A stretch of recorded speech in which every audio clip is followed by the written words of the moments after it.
You're lying. Hi guys, Chapatis. I'm not talking about anything else. Only chapo. Chapos. Chapo is easy. How do Z? How do you need the dough? How do you need the dough? You want me Exactly. to make you a video? Hi everybody, I'm Kitt Nyang'aya and today I'm joined by my brother-in-law, Karl. Hi everyone. I always do a dance. You have to changamka kidogo. Yeah. Why? Karl is my first love, Yes. my boyfriend, Yes. everything. Yes, everything. Anything and everything. Everything and everything. Yeah. So Karl is Martin's eldest brother. Yeah. Yeah. That's right. You've been married forever. Yeah. Ever since I met Martin. That's the year you got married.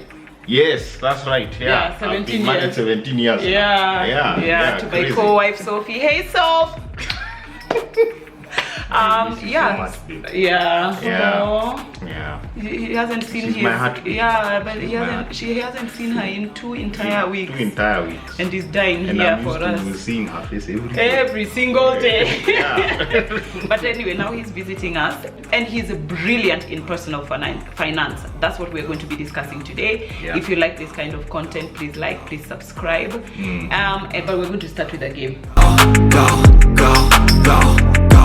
Go. You got a mind, but even that could change. You could flip the gray matter like some batter in your brain. That's why I say, fake it till you make it A. And if you play that game, then you just might make a change. Rearrange all the bad to okay. Take the worst thoughts saying, turn them to a game. Take the best thoughts saying, put them. Okay. But first, before the game, I want you to tell us a little bit about personal finance. Yes. What is it and why is it so important? Okay, so I think for me, let me first start with my my reason for why personal finance is important. Yeah. Growing up, some of us were told, it was like you're a kid, you play around, you go to high school, you're given pocket money, you're told survive for the whole term. Right. And then you get to adulting and you're supposed to have figured it out. With no like training, direction, nothing. No nothing. It's almost like it's expected that once you're an adult, that means you should know how to manage your money. Okay. Yeah. And yet, it's such an essential life skill that's not taught. No. We were taught, we were given pocket money and then we were taught you can do this with 10%, do this with 10%, do that with 40%. But it's not the norm, you see. No. Most people are told, Right. how much pocket money do you need for the term? Yeah. You're just given Here it like is. 2 sock, 3 sock, you're told jipange. Bye. That's it, But many people, if you ask many people in their home, they don't even talk about money. No.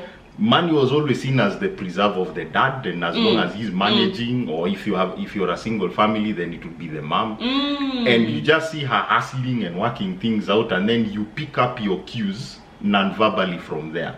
Like even stuff like, Mama, can you buy me this? I don't have money. Exactly. You're like, but we're in the supermarket and you're spending money. So There we why are. are you saying you don't have money? This is it, you see. So there's some things that she doesn't have money for and some things she has money for. Exactly. But to understand how that works out in a budget and that kind of thing, you're not told. So many people get to their mid-20s. Yeah. And you're 2-3 years into your career, you're earning your casalo. Yeah. And you only start figuring out, hey, things are thick here. If I'll just spend all my money, I don't have anything to show for it. But it's because you're learning almost by trial and error. Like there's always a lot more month left at the end of your month. Exactly. This is it. This is it. You see. So I think for me it's such a personal thing because I've seen so many friends who have suffered with just a lack of knowledge about forget about when you get into the complicated it's not even just about complication, it's just managing your own income. Your own income, me limited. First of all, I'm already salivating because I'm like, this lesson, I didn't know it was for me. Because I live with your brother and he does all these money things and whatever. Yeah. And I'm always learning from him, but I'm like, now I'm in class. Exactly, but I'll come to that because this is the other thing. When you're married, yes, people have asked. To be a people have asked. Yeah, but we'll talk to it. We'll talk about that. I love it. But for me, that's the thing. Yeah. So personal finance for me is one of those things that is an essential life skill. It's a bit like first aid. First aid is one of those things. If you find some accident on the road, if you know first aid, you could potentially save someone's life. Yes. It's the same thing with personal finances. Oh my god. It's an essential life skill. If you don't know how to manage it properly, it could be the difference between life and death for you. Dude. It's that serious. Bruh. You know what I first of all I really love, and we don't even have to put this in the video, that you're explaining it in like layman's terms. Right? Yeah. Like it's so good. Like I'm already engaged. You know what? Actually I feel like I thought you were going to be technical. And I don't know why. You're not usually technical, and I don't know why I thought you were going to be technical. No, it's funny. A lot of people have said that about me. We're going to play Would You Rather. Alright. Bring it on. One of my favorite games, I play it with my sisters all the time. We don't even say, guys, let's play Would You Rather. We're just riding in the car, and then all of a sudden somebody says, guys, would you rather? And we all and especially if it's Mitch asking, then you know you're in for it. Yeah, it's not going to be nice. Mitch asks some tough Mitch. Yeah. All right, so we have Maggie here as per usual. So, would you rather have fortune or fame? Ooh, that's an interesting one. Fortune. What? Immediately. Yeah, for me, I'd rather have fortune. Fortune. Yeah. Who cares that I'm known? That too. And actually, the other reason I'd rather have fortune, the other reason I'd rather have fortune is because actually fame follows fortune. It does. Once you have fortune, everybody knows who you are. Correct. Yeah. So Would fortune. you rather be able to speak any language or be able to communicate with animals? I think I will go speak any language for the simple reason that I am more one of those people who connects with humans. I love people. Right, more than animals. Yes, I love some. Yeah. But now if you start telling me to communicate with a snake, now you're joking. But you don't want to know what the snake is up to? No. Or why are you here? Why are you here? No. Mr. Cobra? No, I'd rather you just stay. You stay in your space, me I stay in mine. Go over there. Cool. But people, if I can go and talk to anybody anywhere, from the Eskimo to the Chinese dude, and then we connect, we find out what's common, maybe I can help them, they can help me. I feel like I'm making an impact. Spoken like a true cuke. Yeah, see, as we like the hustle, so that's what it's about. Inside, Yeah. I don't actually, you know what? I don't know, because I really like animals. I wish sometimes I could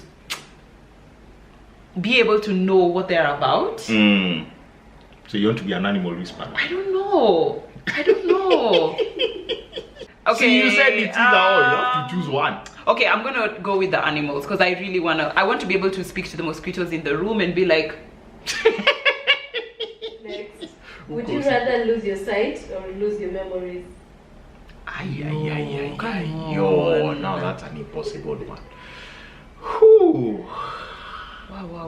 Wow. One eternity later. Okay, I think I'll go with I would rather lose my sight. Yeah. For the simple reason that memories are precious things, and I really don't want to lose my memories. Number one. Yeah. Secondly, because I'm a musician, I use my ears a lot, so I can still do the things that I love to do without having to see. Stevie Wonder, case in point. So that's my take. Okay, same. I would rather lose my sight because my memories make me who I am. There we are. See? Like if I remember people, circumstances, like occasions, like I don't want to not be able to remember what I did with my kid, I don't want to not remember my children growing up. I don't want to lose that. And actually, can I add something else? You know, this world, the way it's full of so many things, there's a lot of stuff we see that is traumatic. Yo, listen. So you'd rather save yourself from that heartache. That part. That part. Yeah. Cap. No, is it cap or no cap? No cap. No cap. No cap. Why am I asking you and we're the same age? Would you rather have your heart broken or be the heartbreaker? Now, why are you asking us hard questions, Bana? As a reformed people pleaser,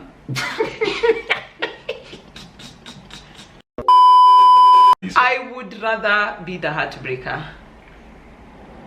Being heartbroken is just not nice. It's not nice. I don't know. I think for me, I would rather be the heartbreaker only for the reason And of... you are a heartbreaker. I'll take that one. I'll take that one. Thank you, Jesus. No, thank you, Jesus. I think I would only like to be a heartbreaker because at least that way you have some semblance of control. Yeah. Aki firstborns. You know our issue is when is the flow starting? Bas. We're happy to go with the flow, but how many people are coming? How many people are coming? Exactly. You see? That's a good game. I like that. Those are good questions. Thanks, Maggie. Thank you. All right, so let's get into personal finance. First and foremost, do you want to tell these people what you do? Yeah. So, I've worked in financial services for over 20 years. Yeah. I already told you where my passion for finance came from. Most of my career has been in the UK. So I've worked there for 18 years. Yeah, I mean, because that's where you live. Yeah, but I started out my career here in Nairobi. Okay.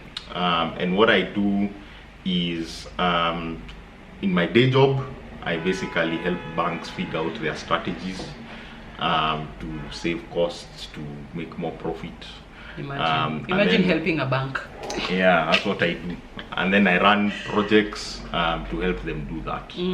And then in my spare time, I have studied, I've got my qualifications to be a personal financial advisor. Yeah.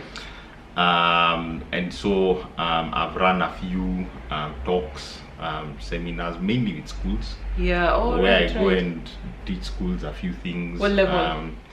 Anywhere from 11 to 16. That's more my vocational side of things. Yeah. But yeah, so that's what I do. As for hiring me, I think it would depend on what the circumstances are. Okay. We can talk about one-on-one. But Yeah. I generally do general stuff. And then if you have any specific needs, then we can talk separately. All right. I will leave your contact below. Email and how people can reach you. Okay, so somebody has asked, is there any advantage putting money in a SACCO if I don't intend to take a loan? Okay, so first of all, you need to understand with most SACCOs how they work, right? Is you're putting in savings, then you can borrow usually a multiple of those savings, Yeah, like up to 3 times yeah. usually, right? The advantage with SACCOs is usually they give you better interest rates than banks. They're quite low. Yeah, but also their terms for borrowing are less stringent than for a bank. Yeah.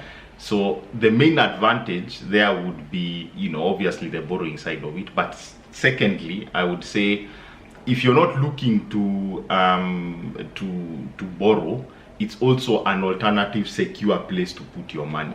The question you'd ask yourself is your money actually growing? I was about to ask that. Does your money grow if it's in a SACCO? Yeah, so it depends. That's the key thing. On the type of SACCO? On number one, what the interest rate is that's been offered on your savings. Also understand that, some SACCOs just basically give you interest on your deposits. Some of them might give you other investments that they offer. But at the end of the day, it comes down to what is your plan and what are your circumstances and what do you eventually want to do. So there's no right or wrong answer. Okay. It depends on what it is that you want to do. Like if you're just putting money in a SACCO but you don't want to borrow, then you might as well put in a bank account. Exactly. Or under your mattress. Exactly. Or the other investments. Again, depending on how you want to access that money. Okay. How accessible do you want it to be? For example, if you're willing to not access that money for 3 months, go and invest in a 91-day TB. If you want security. That's a treasury bill. Yeah, as an example. I know stuff. Yeah, as an example. But if you want your money accessible, then you might as well put it in a bank. Like we said, the main advantage of a SACCO is your ability to borrow. Usually, with less stringent terms. And in some cases, potentially with better interest rates than a bank would offer you. Yes. And potentially also without the need for collateral. because your Yes. savings are the collateral. Oh yes. Right? Oh yes. So it depends what you want to do. Okay. What's the difference between an emergency fund and a sinking fund? These are things I'm hearing. I know about an emergency fund. I've never heard about a sinking fund. So, sinking fund is not a term that's used that much. But essentially, an emergency fund is, most people call it a rainy day fund. It's where you save, a certain amount of money that would cater for you in the event of you losing your income. So basically, you're making yourself your own bank. Yeah. And most people would recommend between 3 to 6 months worth of your living expenses. That's what you put in an emergency fund. Okay. A sinking fund is an investment that you're putting in. Say if you're doing some sort of long-term project, so you put in that money as capital for whatever that investment is. Say something like real estate. You pull together and you put in money, and that becomes a sinking fund. So that's what that is. Do you get it back, the sinking fund? Well, you'd get it back depending on how you're going to then release that investment. Are you selling it on? Are you renting it out? What are you going to do with that investment? So that's that's the difference. My aunt, let me give you an example. My aunt a while back was in a chama where they would contribute 1 million shillings a month. Guys, there's chamas out here that those are loaded people. So one time they bought a building in town, CBD. They bought it on a Friday and sold it on a Sunday. Exactly. And came out with like billion. Yeah. Them buying it, was that a sinking fund? Correct. What do you think about forex trading? Is it a viable investment vehicle? I just, nowadays I see the billboards. I only used to hear about it on social media. Now I see billboards, pips. Yeah. And see what? Okay, so my take is on these kind of things. First of all, before we even talk about all these things like forex trading and all this stuff, before you start investing, make sure, first of all, that you've got your emergency fund sorted. That is number one. That if you have any debts, that you've paid them off. Okay. And I'm talking here about bad debt. Yeah. Bad debt is where you just go and say borrow money to go and buy a pair of Nikes. Okay. Right? That thing is not adding value unless you're doing it as a collector's item. Okay. But most of things, which one day you might offload for a lot. Exactly. So more. that's the difference. Yeah. Okay. Now, when it comes to investments, my rule of thumb is, if you can't understand that investment to the point where you can explain it to your significant other, to your child, to your relatives, don't bother doing it. So, and forex trading, by the way, is a very specialized, it requires a very specialized type of skill. Yeah. It requires you to understand markets. It requires you to understand the difference in foreign exchange movements. Yes. It requires you basically to understand what the market is doing at any given time across the globe. Would you recommend, okay, if I know somebody who understands, that I trust them with my money? So this is where I was going to come to. If you want to invest in those kind of things, make sure you appoint a professional who has a proven track record of managing these things. If you try and do this thing yourself, you're just going to get chomwan, like I said, if you don't understand it. A lot of these investments that you hear about are things that people, you hear your friend saying, oh, I made 10K. Yeah. That's what it is. I made 20K here. But what they're not telling you is how many times they've lost before they made that one profit. Okay. So you're not always getting the full story. This is why I was saying, remember, by the way, this money that you're investing, you worked hard for it. Yeah. So you don't want to go... Unless, of course, you're a cleaner. Well, yeah, but even... Of which we are not talking about here. Yeah, but even then, the point is here. Remember I was telling you, personal finance is an essential life skill. It means life or death. And this is where the life or death situations come in. I get it. Where someone can have saved money for a year. They're like, how can I invest this money? Then you hear your friend telling you, I made 117K and all of that kind of thing, you know. And here's the thing, your friend, first of all, is not an authority. No. Number two, what they're telling you is an opinion. They're not giving you advice that is pertinent to your circumstances. So for me, I would say things like forex trading are very specialized type of investments that require a specialized skill, and most people who do forex trading are guys who have gone and studied it. So entrust those things to professionals. If you're a raya like many of us here out on these streets and you start trying to do forex trading, you might umia. Okay. You might umia. And remember, by the way, with financial markets, there are trends. There are things that come up and down all the time. In 2000, it was the dot-com bubble. Yeah. In 2010, it was real estate. Yeah. Right? Now, 2020, we are hearing, hey, forex trading. Yeah. What will be next? Dutch tulips. I mean, crypto was really killing it last year. Was it here last year or the year before? Crypto is another one, you know. If you don't understand it, don't do it. Don't do it. You know, the same way there are some guys who prefer chapos. Yeah. Some guys prefer tilapia. Some guys prefer chicken. You know, it's the same way every person has a tolerance of risk. Yes. There are some guys who they don't want even to entertain losing any money. Me. They'd rather play it safe. Me. My risk levels is like zero. The bar is on the ground. So for those kind of people, you recommend investments where your capital is safe. Yes. Now the trade-off is that your return is going to be much lower. I'm okay. I'm okay with that. Yeah? I just don't want to lose my money. Yeah, so that's that. Then there are guys who like doing speculative things, like forex trading, because they're like me. By then I have money to burn. Yeah. So if I don't mind losing this 5, 10, 15K. Right. I can go try it here. Yeah. Now, if you're that kind of person and you can accept that risk, fair play to you. As long as you're comfortable with, you might lose everything, but you might also make a killing. Yeah. That's the trade-off. How do I plan my money if I'm paid on a daily basis? Okay, so there are people I've come across who are paid a daily rate. Some are paid weekly, some are paid fortnightly. Yeah.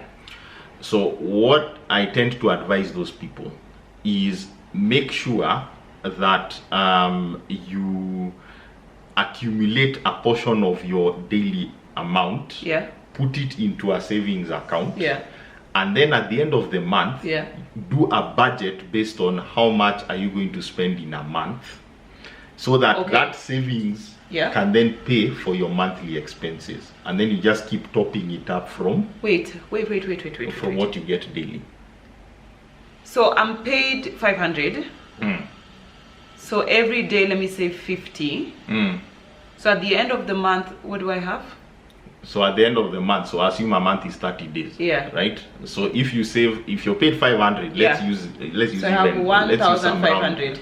No, let's use some round numbers. If you're paid 500 a day, you save 100 a day. 100. So in a month, that's 30K. No, 3K. 3,000. That's 3,000. If you can make sure that your fixed expenses are able to equal to that amount, 3,000. Using that example, then that means when you're being paid daily, all you do is just top up that savings, so that all your incidentals come from that savings account plus whatever else you put in there.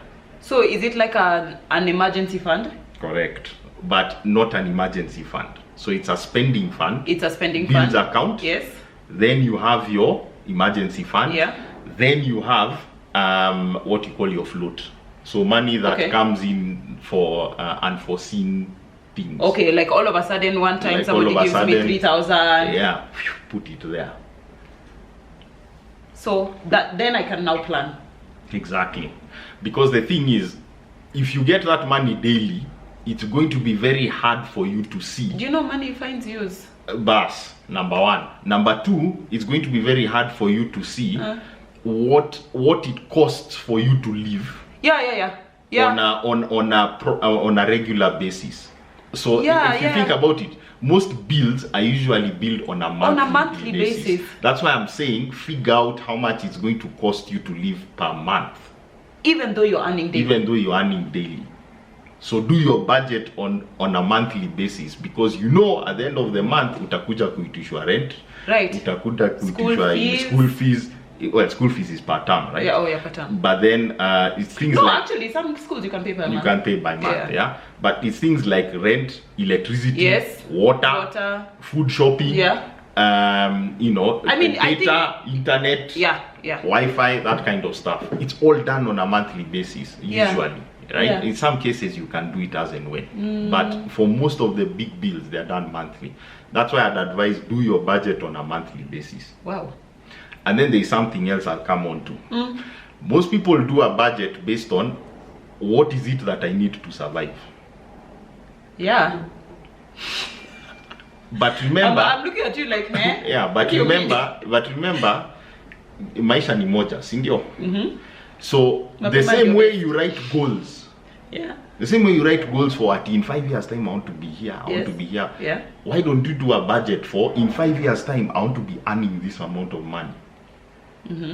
And then you work out how much do you want to be living, how much do you want it to cost you to live in 5 years time if you achieve your goals. So you have two budgets. Do you want it to cost you to live? Because remember, here's the thing, this is what most people forget. Most people have this relationship with money that I have to make money, therefore I'm a slave to it. Yeah. But most people forget you're the one who has the power to direct where your money goes. Yeah. So if I'm doing a budget now based on how I'm surviving, I'm being reactive. Yeah. But I should be able to be proactive and say, this is where I am now, but this is where I want to be. So you do a budget for where you want to be, and then you start working your actual budget to fit where you want to go. Listen, like the hamster has collapsed. The hamster running the wheel in my head has collapsed. Yeah. I've never heard it said like that. It's important. The same way you have... But Carl, who lives like that? Nobody lives like that. Exactly. Only you. Well, I hope many others too. Vile sasa nimetoboa siri. That's it. The same way you make life goals. I need a moment. You make life goals every day. Margaret, have you ever had that? No. Yeah? You make life goals every day. You say in 5 years I want to be promoted in my job. I want to be a manager. In 10 years those are the things that you say on January 3rd. Yeah. Why don't you do the same thing? After the hangover has worn off? Yeah. You're like, this year I will da. Yeah, but that's why resolutions don't last. But now can you imagine if you have a plan for your money where you're saying, okay, this is where I'm at now. I'm earning 100k.